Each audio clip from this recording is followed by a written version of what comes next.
closing out 2023, on More Than a Test, we have the author, Peter Brown.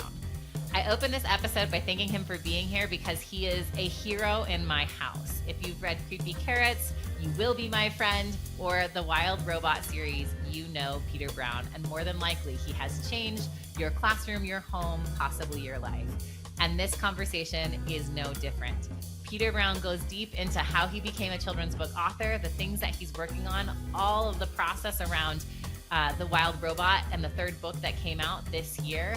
And then he even gets us a little bit deep and tells us the books that bring him to tears when he spends time with them as a reader. We are so lucky to have him here. Thank you so much for being with us here on More Than a Test in 2023.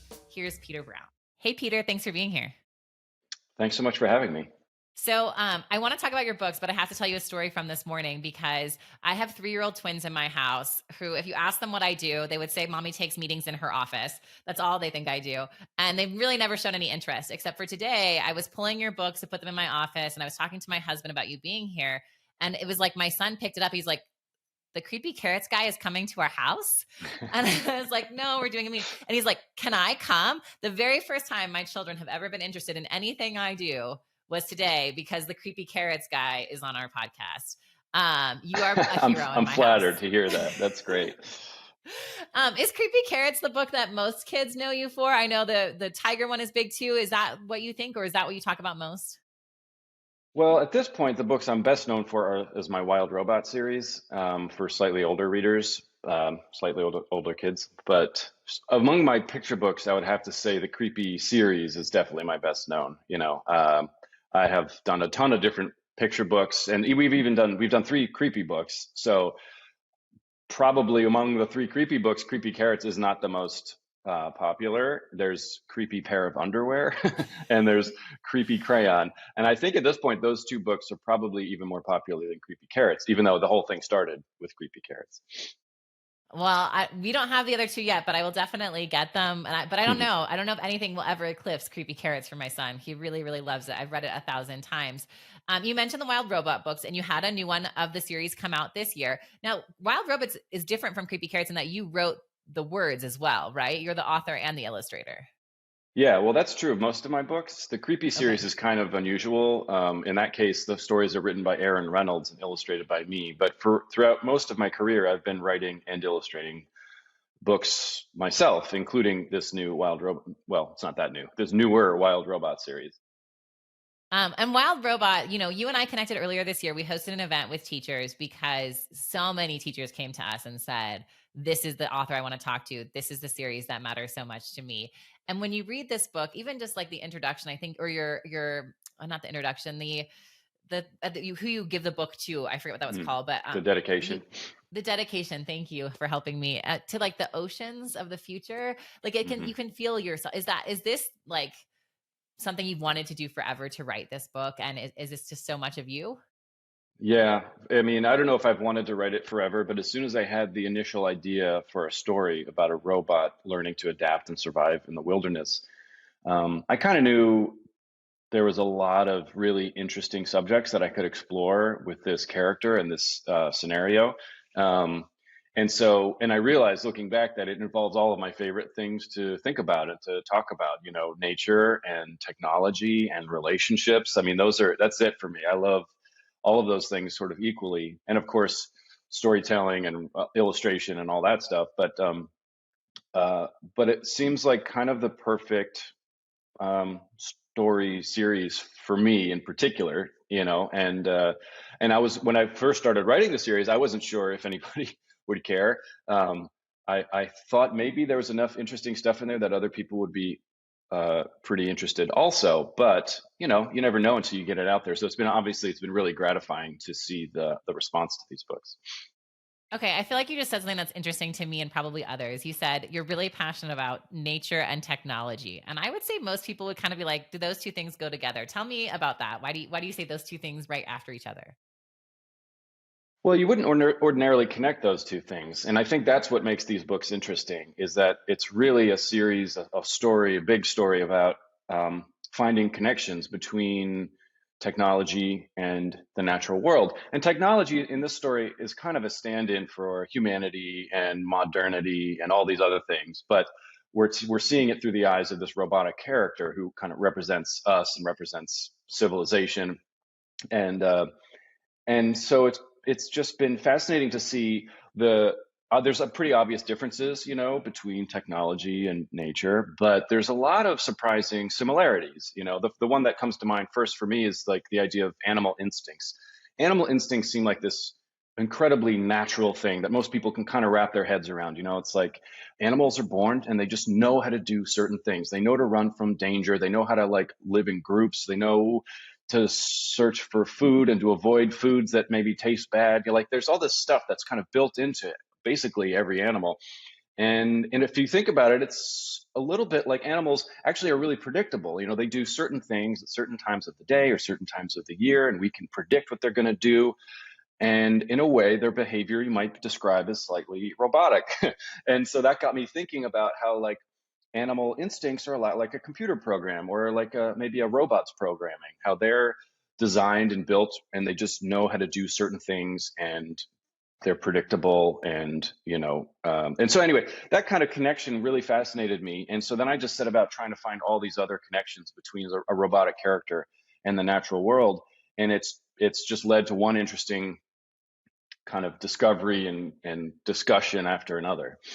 I love that concept. It's something I've never really thought about, but we live out in a farm area, and every night at 10 o'clock, the coyotes howl. I know when it's time to go to bed because the coyotes are out, right? Yeah, yeah, And yeah, it's like coyotes know how to coyote, and robots know how to robot. It's so interesting. Okay, can you yeah. think of one more? I'm sorry, I'm so fascinated. Can you think of one more connection that you found that was really useful for your book or really interesting to you?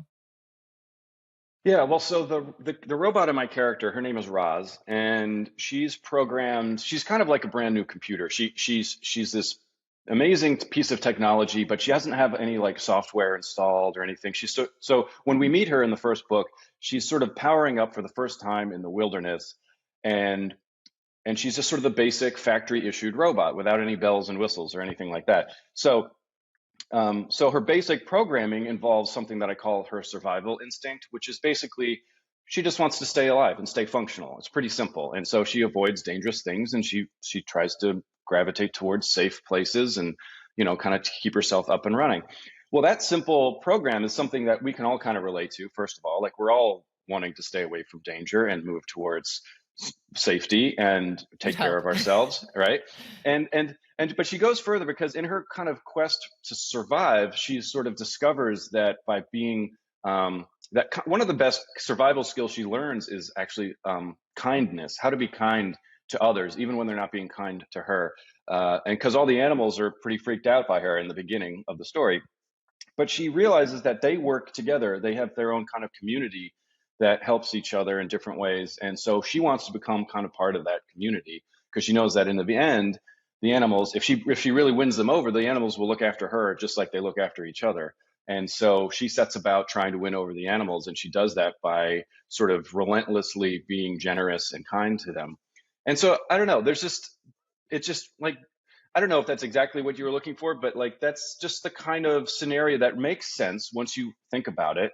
And yet it's sort of also surprising at the same time how a robot could end up mimicking these types of behaviors from all sorts of living creatures, and Yeah, how that could benefit Roz directly and so clearly. And, you know, uh, yeah, so that's the kind of thing that I love just thinking about. I could ponder those types of ideas for the rest of my life. Maybe I will. it's so funny. I really wanted to move to your process because I have these really great comments from kids, and I will in a second. But I have to ask you about how you're feeling about AI and Chat GPT because it's some of what you're describing is kind of I work for an AI reading company, right? And this is how AI works is like the more the kids read with it, the more it learns and the more it can understand what children are saying. And so all of these things, like it's the concept that you're kind of talking about with Roz, kind of watching all of the animals and taking in the data and figuring out how do I interact. Right. But at the same time, there is a lot of controversy around AI, especially for illustrators, and like your images are being recreated and things like that based on your work and work of many artists and illustrators. So, what's your current feeling with AI and all the things that are happening? Are you experimenting? Well, not so much. I'm not directly experimenting with AI like ChatGPT or Midjourney or any of the ones that are most kind of commonly talked about. Um, I'm curious about them, but you have to remember that for me, one of the real joys in life is to spend my time doing this stuff. And so I don't necessarily want to hand things over to AI, even though it might, maybe I'll discover that it helps me a little bit with research or with, I don't know, planning or something like that. I might get there eventually.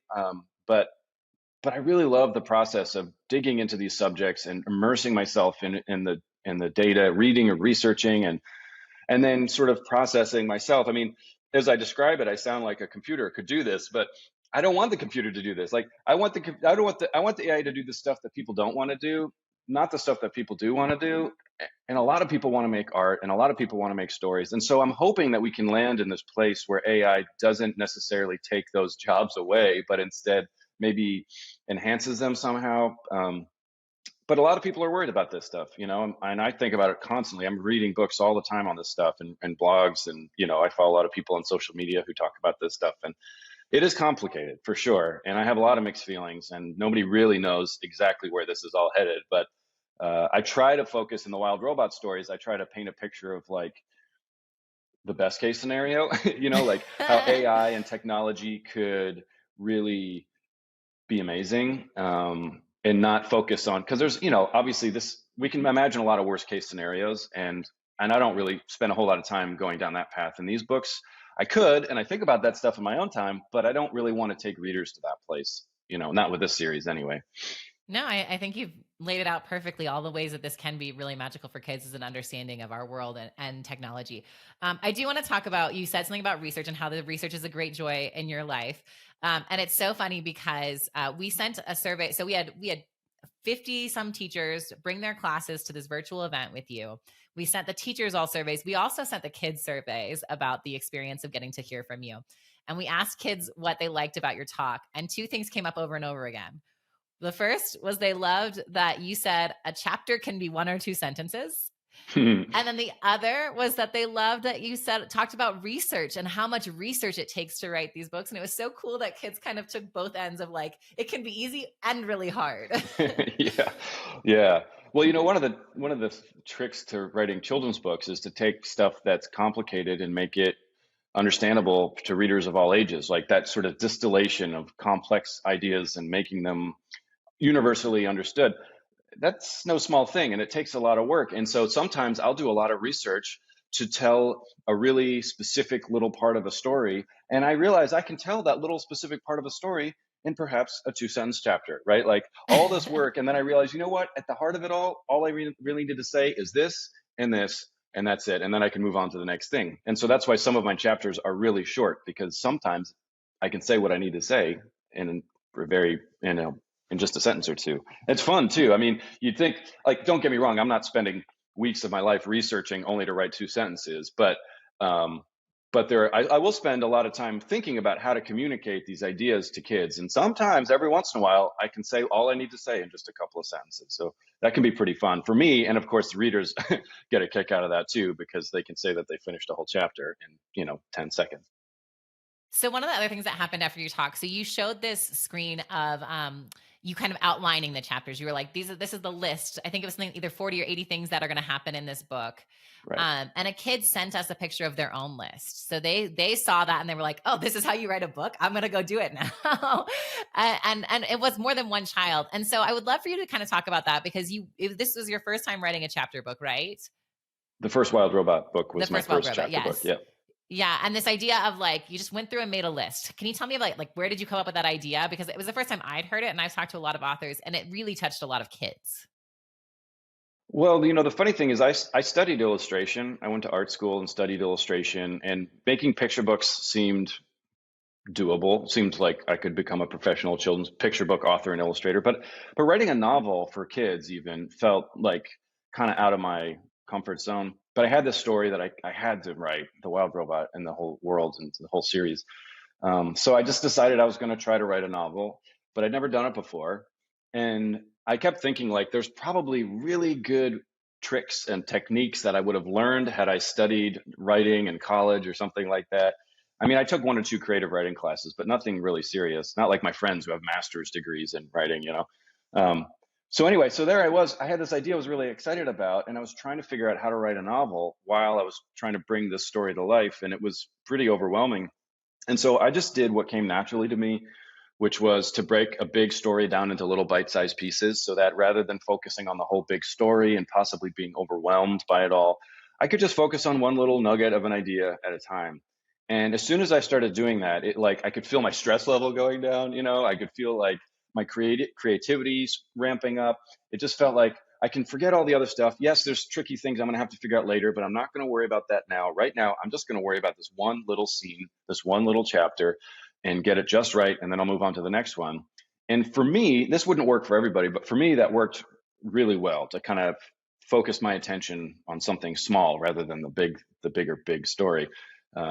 And so, yeah, I think a lot of kids respond to that idea too, because they can feel overwhelmed when it comes to writing or anything. But I think writing in particular, writing a story or a essay or something can be overwhelming to some kids. So if they think about breaking it down into little bite-sized pieces, suddenly for a lot of them it doesn't seem as overwhelming either. And I love that. I love that they're able to shift their own thinking about writing. Yeah, it was really neat to get them back. I'll send you some if you want them. It was really neat to Sure. like on their own. We're like, where does this go? And look what I've done. It was really neat. Something else that came up. This was from the teachers. So a lot of the teachers that decided to come are teachers who don't get to have authors at their schools very often for two reasons. Either they're very rural, they're like out in the middle of nowhere, Colorado or Wyoming, and so like authors aren't doing the 8 hour drive from the airport. Or two, they're in urban settings and their schools just don't do that. And so it was interesting to see so many teachers in these very totally different settings kind of say, we are so lucky we got to meet Peter Brown. We are so excited. Like they already read the books and things like that. Is this an experience that you're having that your books resonate with kids everywhere?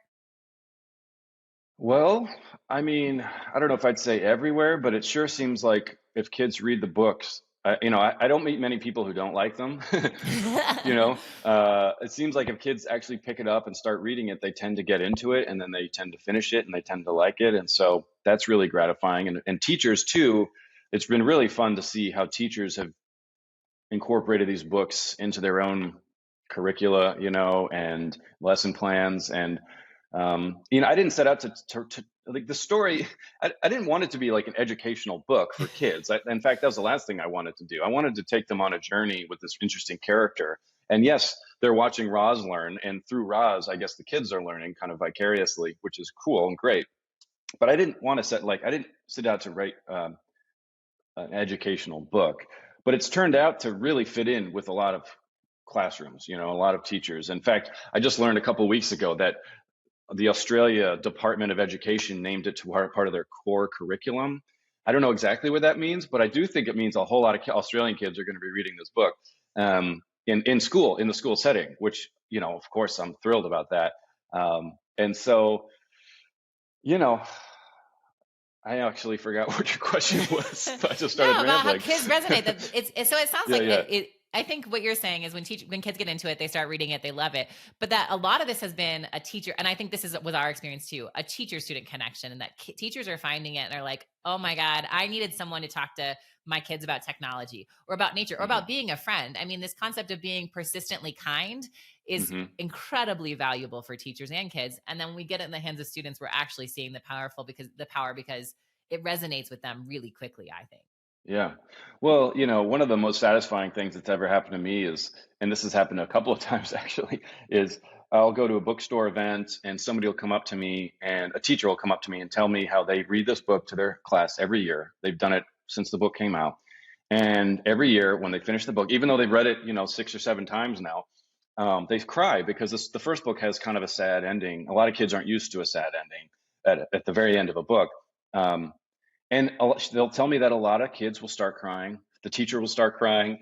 And so, on top of all the other sort of science and technology and nature lessons woven into this story, they end up having these really meaningful kind of bonding experiences where they get emotional together and then they talk about their emotions in class as well, which is just, I mean, an author couldn't ask for a better response, you know? And so when I hear those stories, I just think like, I don't know. I had a lot of fun making these books, and I had no idea that it was going to touch people in these kinds of ways. But it just feels like a whole other kind of teachable moment that you wouldn't expect. That's part of the experience and part of why I think teachers keep coming back to these books so much. That's really lovely. Okay, it makes me think of a couple of questions. One, have you read the books with your children? No, well, my first kid is about a month away. I don't have any kids yet. Oh, I for some reason I thought we were both had small children. Okay, so you're well, No, congratulations. thanks. Good luck. As a parent of 3-year-old twins, it's going to be magical and crazy. Uh-huh. Okay, good. All right. I'm Okay, preparing myself. but have you read them with anyone else? Like, have you had No, this experience at the end of a book? Oh, interesting. Okay. no, that is, yeah, that's a good question, actually. I've never read this. I've read the books, of course, but I haven't read them with anybody. I might have read a chapter here and there with an audience, but never the whole thing. And so I've never had that journey that all these teachers are having with their classrooms, you know. And so, uh, yeah, that's an interesting, it's an interesting discovery right now I'm having right now, to think that all these people are having experiences with this story that I've never had, not yet. And hopefully when my son is born and eventually I'll read this book with him, and then I can maybe get a slightly better idea of what these classroom settings are like when they're reading these books together. Oh, wow. Well, okay. Let me tell you this, that I do know teachers who read this every year. And I know about and I have seen this, just so you know. It hasn't been my class. I was a principal, but I sat in a room while this happened. So I've seen it. If ever you want to have it in a classroom, let me know. I'll find you a teacher. We can schedule it out. It will change you, just so you know. Like, as someone Yeah. who's had those goosebumps, it's amazing. So then let me ask you this. Can you think of a book that made you cry? Oh, wow. You mean like a kid's book from when I was young? Any book. I mean, we're talking about this experience that most children, this is for many children, this is one of those books that it's like the first time they cry with a Yeah. book. For me, it was Bridge to Terabithia was the first time I remember crying during a book. But I'm Yeah. curious, can you, Well, I think for generations that book was probably Charlotte's Web for people, you know. right? That I I can't say with 100% certainty that I cried at the end or near the end of that story, but I know that I was very emotional. Um, I read a book when I was young also called Where the Red Fern Grows, which Oh, was the really popular dogs. back then. Do you remember that? Yeah. Yes. That's another tearjerker. So those are two that come to mind immediately. As an adult, you know, I read books all the time. I cry pretty regularly, I'm afraid to admit, but you know, I don't know. So anyway, so these days, reading books and crying for me is just kind of pretty normal. I read a wide variety of books, and including stuff that gets pretty heavy at times. And so uh, now it's not such a big deal. But I think back when I was a kid, reading probably Charlotte's Web with the classroom and a lot of the kids getting upset and sad and sharing that moment was probably pretty meaningful. I wish I had a clearer memory of it, but I'm quite sure that happened at some point. At our company, every Friday we do 10 questions with someone in our CT. And the last question is always one book everyone should read. And our CTO always said, Where the Red Fern Grows. So I think you're right. This idea of, that book that gets you, it sticks Hmm. with you for a long time. All right. I'm going to have to ask, tell me a recent book that's gotten you crying. Let's see. Gosh, I read Clara in the Sun by Kazuo Ishiguro. Um, he's written a bunch of books that have been turned into movies, Remains of the Day, and I don't know, I forget. There's a long list. I've read a few of them, but Clara in the Sun was really interesting because it's also about a robot main character, um, or a robot, yeah, one of the main characters, and this child who has this really emotional relationship with a robot kind of caretaker, and yeah, that one got me for sure. Uh, I remember my wife read it first and she was crying, and then she was like, "Here, you need to read this book after me." And so then I read it, and then I was crying a couple of days or weeks later. And so, you know, she and I were both kind of softies like that. But yeah, Oh. it's satisfying. That's Don't the call. thing is whenever I'm reading a book and I start crying, I feel good in a weird way. It feels like, oh, how lucky am I to be having this sort of experience? Here I am, probably maybe by myself, sitting in a chair, thousands of miles away from the author who wrote this thing years ago, and through the power of words, here I am feeling emotions, possibly tearing up. It's just like it seems impossible, and yet, obviously that's the magic of stories and books, and yeah, so I love that experience. I do too. I didn't know we were going here today, but I think this has been really lovely. And I wouldn't say it's softies. I think that there's something absolutely beautiful about being released to a book and willing to like take those characters in and cry for them. So I'm with you. And I haven't read Claire and the Sun, but I'm going to. And luckily I'm getting ready for a holiday break. So it's a good time for it. So thank you for that. Yeah. I'll try to move us in a different direction before the two of us are in tears. Because I want to talk a little bit about you, because you are, like I said, a hero in my house and to so many students and teachers. And you have, I was trying to write the list and I ran out of space on this little pad that I have of all the awards you've won. You've been Illustrator of the Year more than once. You have a Caldecott honor, E.B. White Awards, Irma Black Awards, Golden. Do you have an award that is your favorite, or a moment of getting an award that really sticks with you? Oh boy, yeah. I mean, every award is amazing and crazy. It's sort of like, I don't know. You try not to think about that stuff. Once you start this career, you realize that there's all these awards, and you try not to worry about it. And maybe someday you'll get lucky and get one. And I've been lucky, and I've gotten a few. Um, I More mean, than I'd a have to few. say the Caldecott honor was probably the most special. It's a big award, and it was not one I was expecting.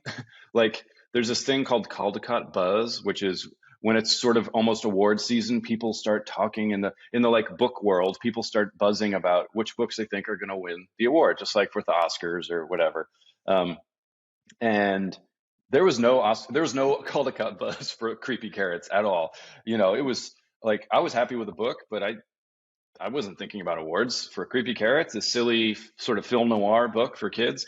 Um, and then the phone rang one morning, and it was a bunch of like giggling librarians on the other end, and they told me that Creepy Carrots had won a Caldecott honor, and I was shocked. I think my first response to them was like, "Are you sure?" I'm pretty sure that's what I said. I said, "Are you sure?" I'm talking to the committee of librarians who made the decision, and I'm asking them if they're sure they want to give it to me. Um, and it was so that was really fun and silly, and of course I was thrilled and confused, but grateful. So yeah, but they're all great.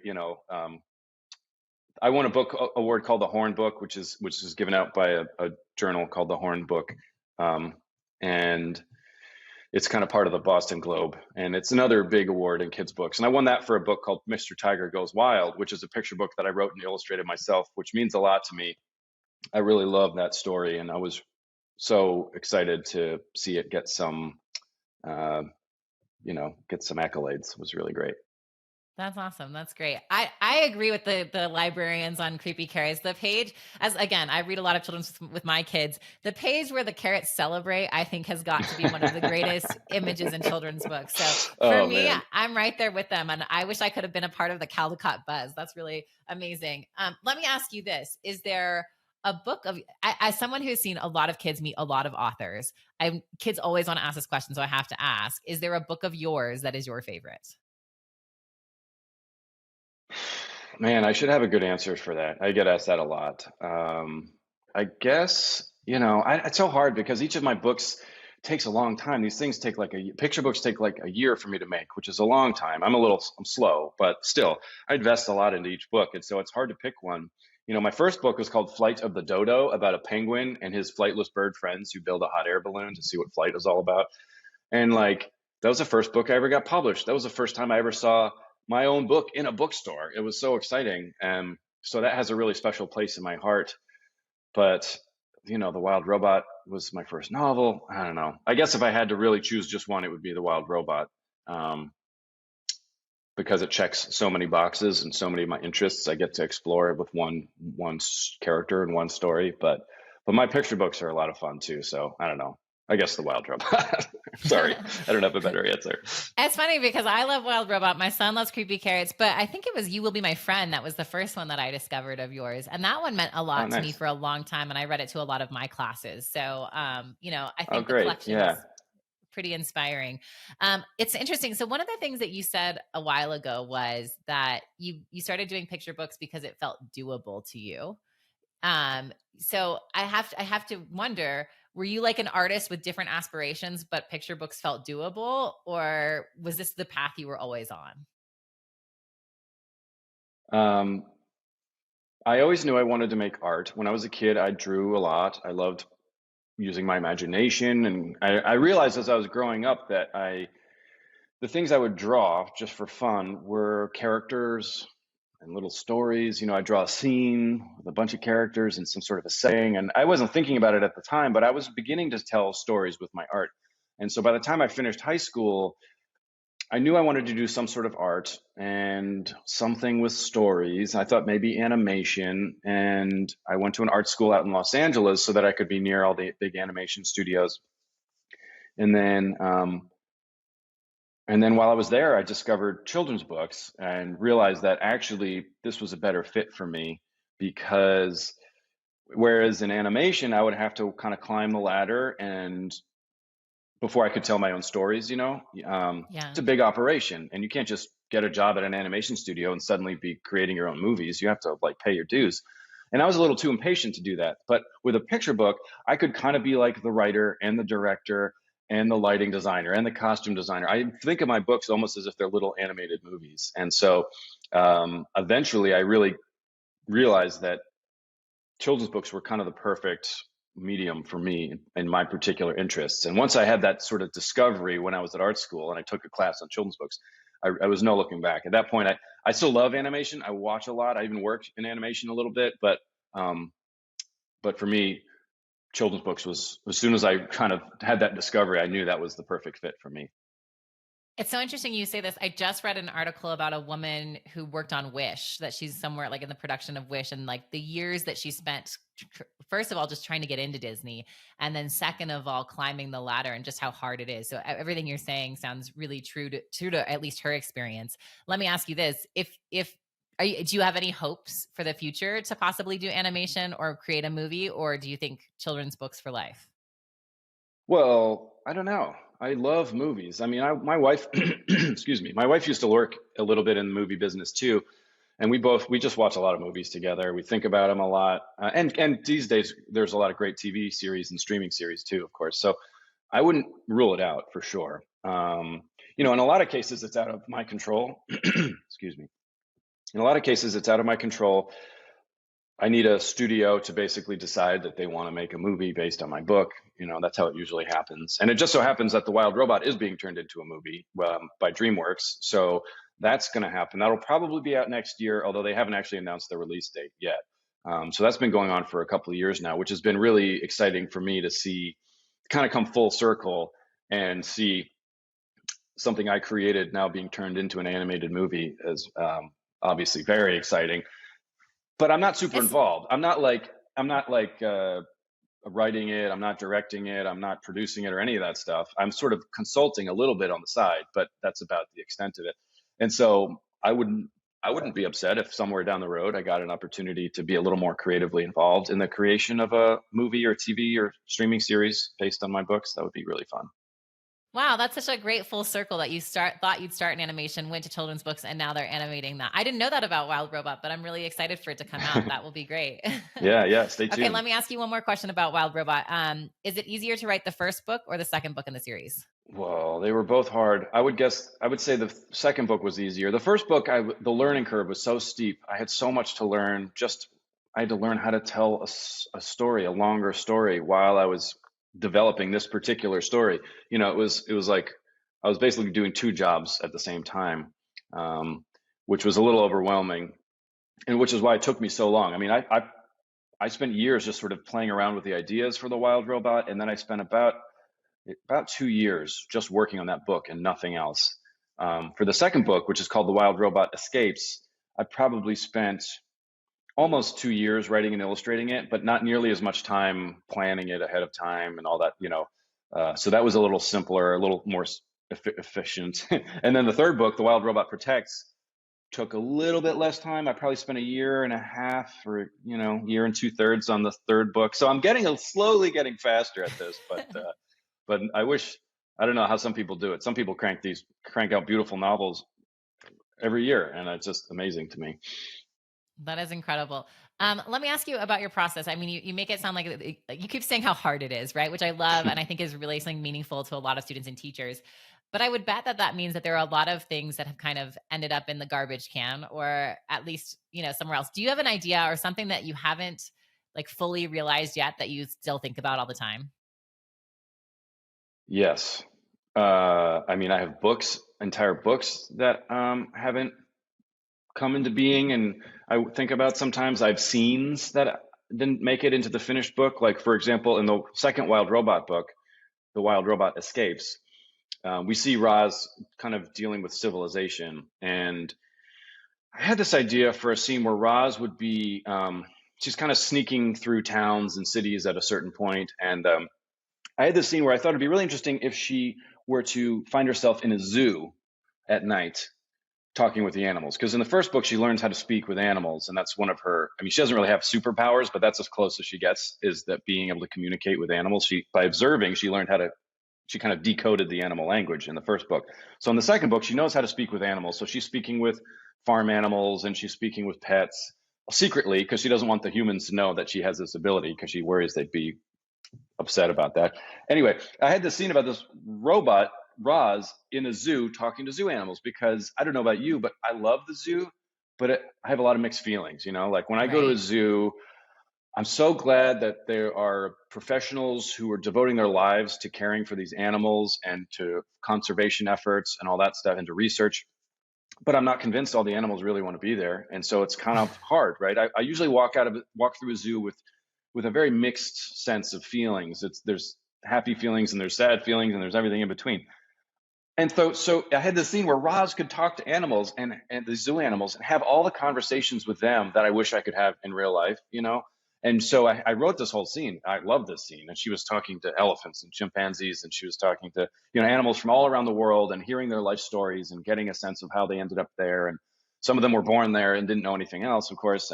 Um, and it was just so fascinating me to think about these animals' points of view and their life stories. And I loved that scene, but it just didn't fit with the rest of the story, The Wild Robot Escapes. And so I had to cut the whole thing, which is such a bummer, man. First of all, I spent a lot of work on it. And so that was weeks of my life out the door. But also, it just felt like a magical scene. And I wanted to make it work, but it just didn't work. And, sometimes this is one of the lessons I talk to kids about. Sometimes you have to make really tough decisions where you have to get rid of stuff that you love. You might write a whole scene that you love and it just doesn't work, and you got to just do the right thing and get rid of it and know when it's time to call it quits. And that was a tough one for me. Yeah, that sounds. First of all, I want to read it, and second of all, that does sound tough. And I do think hard decisions is one of those things that you learn in life that they stick on you and with you forever. All right, I've got a couple questions from kids that I want to ask before we get you out of here. One is, if you weren't an author, what would you do with your life? Oh boy. When I was in high school applying to colleges, I wanted to go to art school, and I got into a good art school, so I went to a good art school, and that was great. But I had a backup plan because I wasn't convinced I was going to get into art school. The other thing I really loved was watching nature documentaries, like David Attenborough movies about where these people go into, you know, the wildest places in the world with a camera, and they do research and they're observing. And I thought, it would be pretty cool to be some sort of a naturalist or some sort of a zoologist or biologist where I could go into those places and because I spent so many hours watching those specials on TV. I was like, I would love to go to those places in real life. Um, it's a good thing I got into art school because it turns out that I sunburn really easily, and mosquitoes love me. I don't think I would have survived some of those locations. I probably would have gotten malaria or some other, mosquito-borne illness and never made it out of there. So it all worked out for the best. There you go. All right, two more questions from kids. If have any of your books been rejected, and if so, what did you do? Yeah, definitely. I mean, in the beginning of my career, all my books were rejected.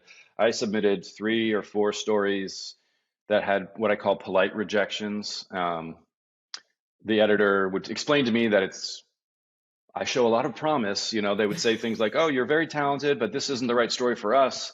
Here's we don't feel like is working, and please, keep us in mind when you submit new projects," and stuff like that. So they gave me a little something to work with, and I would try to revise my stories, but more often than not, I would just try something altogether new. And these days I do a lot of revising and editing, but in the beginning of my career, it was a little bit more like throwing spaghetti against the wall to see what stuck. And I just started throwing ideas out there and throwing these ideas at publishers, and eventually I got them published. But it took a long time, and it was hard, and it was demoralizing. And there were times when I thought I was never going to get published, but I just kept going, and eventually I got my first book deal. Man, my life would not be complete without creepy carrots and wild robots. So I'm so glad. Oh, Okay, thanks. and then the best advice you have for a kid who wants to be an author or illustrator? Um, read books. Read a lot of books. I learned so much about who I want to be as an author and an illustrator by reading books and looking at other people's work. I write really short chapters. Some authors write really long chapters. I always tell kids, like, you might prefer one over the other. Think about that for a minute. Why is it that you like a short chapter? Why is it that some authors write long chapters? What kind of author would you want to be? Would you want to be in the between? Maybe you want to write medium length chapters.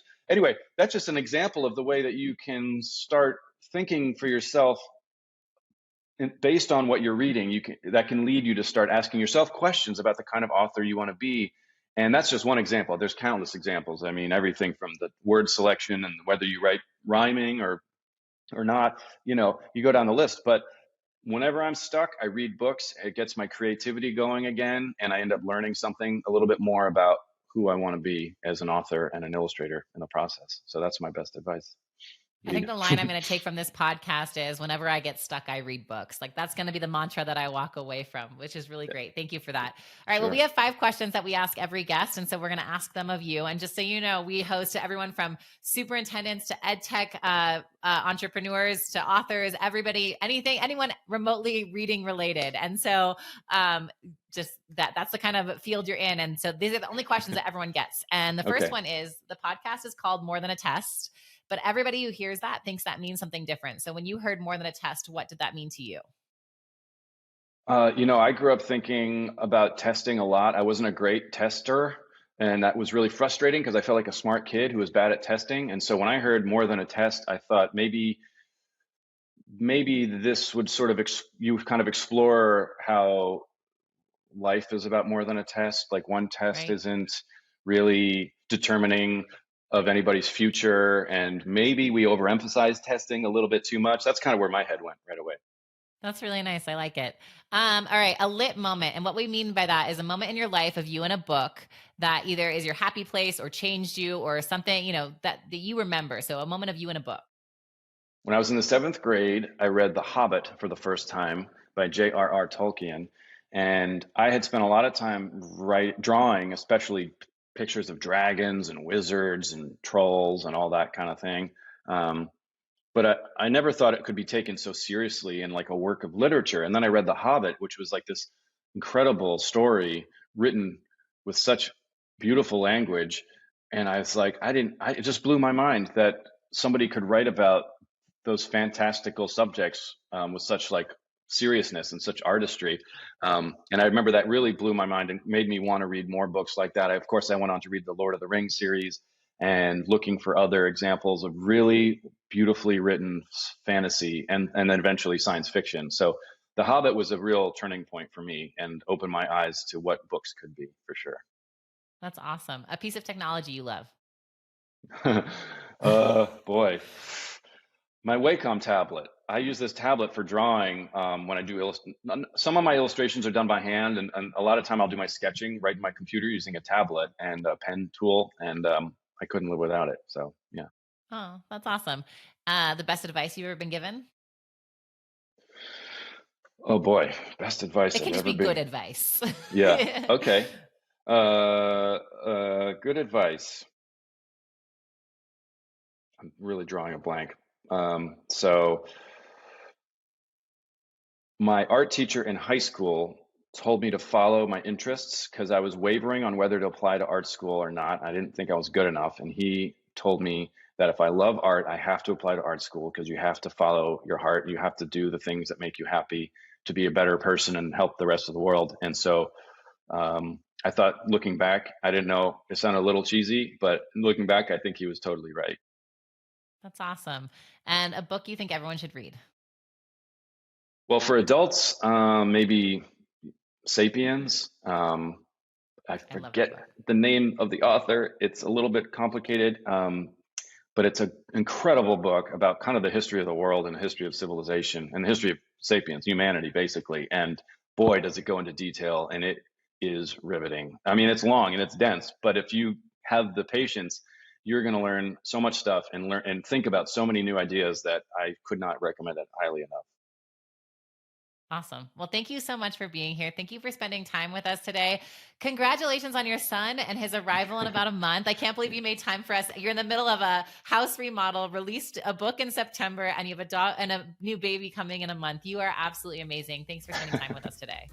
Oh, it's been a lot of fun. Thank you for having me.